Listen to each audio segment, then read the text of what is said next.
Heathrow prepares for safe restart of travel and trade in 2021. Getting aviation moving again will save thousands of jobs and reinvigorate the economy, and Heathrow will be working with the Global Travel Task Force to develop a robust plan underpinned by science and backed by industry. UK Prime Minister will have the unique opportunity to secure global agreement on a common international standard for travel when he hosts the G7 in June. Economic recovery will be held back until long-haul passenger flights are restarted, especially to key markets such as the US. As London Heathrow prepares for safe restart of travel and trade in 2021, the airport released the results for the year ended December 31, 2020. Keeping passengers and colleagues safe. We have only been able to remain open throughout the pandemic by maintaining high safety levels. We helped to develop international standards for safe travel through airports and invested in cutting-edge COVID-secure technologies and testing facilities for up to 25,000 passengers a day to help restore international travel safely.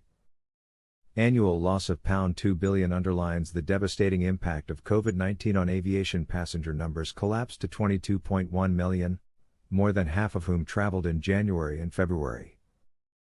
Overall revenue fell 62% to £1.2 billion and adjusted EBITDA fell to £270 million. Government policies over recent months have effectively closed borders. We have had no government support, other than furlough, and have not been given relief from business rates, unlike other airports, retail and hospitality businesses. The March budget is the key opportunity for the Chancellor to support the sector by providing 100% business rates relief, extending the furlough scheme and reversing the tourist tax. Decisive action to weather the storm. Airports have very high fixed costs. We acted quickly to cut gross operating costs by nearly £400 million, reduced capital expenditure by £700 million and raised £2.5 billion in funding, including a £600 million capital injection.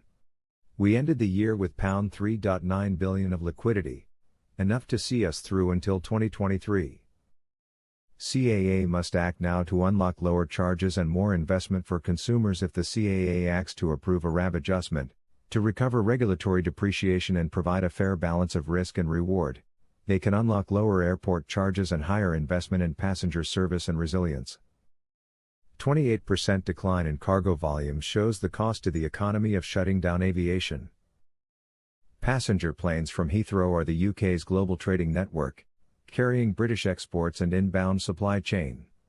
Economic recovery will be held back until long-haul passenger flights are restarted, especially to key markets such as the US.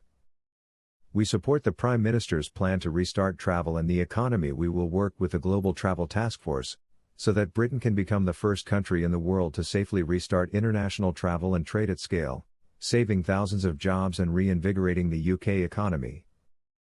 The Prime Minister has a unique opportunity to agree a common international standard for safe travel with other world leaders when he hosts the G7 in June. Building back better. We remain focused on decarbonizing aviation.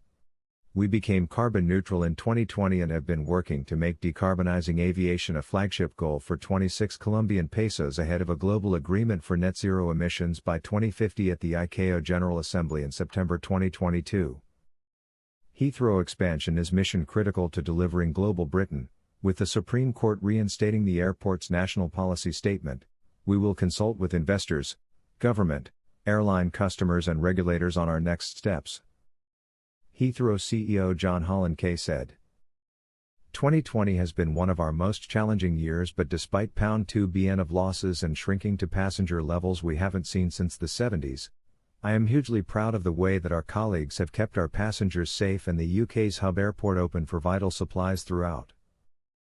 We can be hopeful for 2021, with Britain on the cusp of becoming the first country in the world to safely resume international travel and trade at scale. Getting aviation moving again will save thousands of jobs and reinvigorate the economy, and Heathrow will be working with the Global Travel Task Force to develop a robust plan underpinned by science and backed by industry.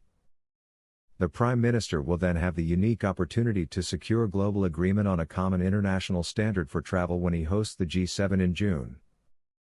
In the meantime, we need next week's budget to support aviation's recovery by extending furlough and providing 100% business rates relief.